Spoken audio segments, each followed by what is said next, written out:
Thank you for this 21 days yoga session. मला कालच्या facial बद्दलच सांगायचं होतं.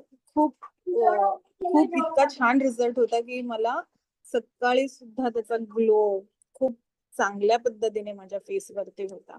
आणि मला तुमच्यातली ही गोष्ट खूप आवडते की तुम्ही बारकाईने प्रत्येकी वरती कॅमेरा म्हणून घ्यायचा म्हणून नाही घेताय क्लास, तर ज्या पद्धतीने तुम्ही प्रत्येकीला असं कॉन्सन्ट्रेट करता ते खूप छान छान पद्धतीने करता. म्हणजे आम्हाला पण कळतंय की आम्ही व्यवस्थित करतोय की नाही करत आहे म्हणून. खूपच छान. मी नेक्स्ट टाइम पण जॉईन करणारच आहे. आणि माझी स्किन सुद्धा अशी टाईट अशी फ्लफी वाटते.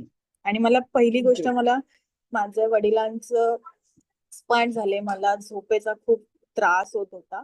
पण आता मला झोप सुद्धा येते. म्हणजे 3-3:30 वाजता जी यायची ती आता मला हळूहळू म्हणजे 1:30 पावणे 2च्या आसपास यायला लागली. येते थोडी लवकर यायला लागली.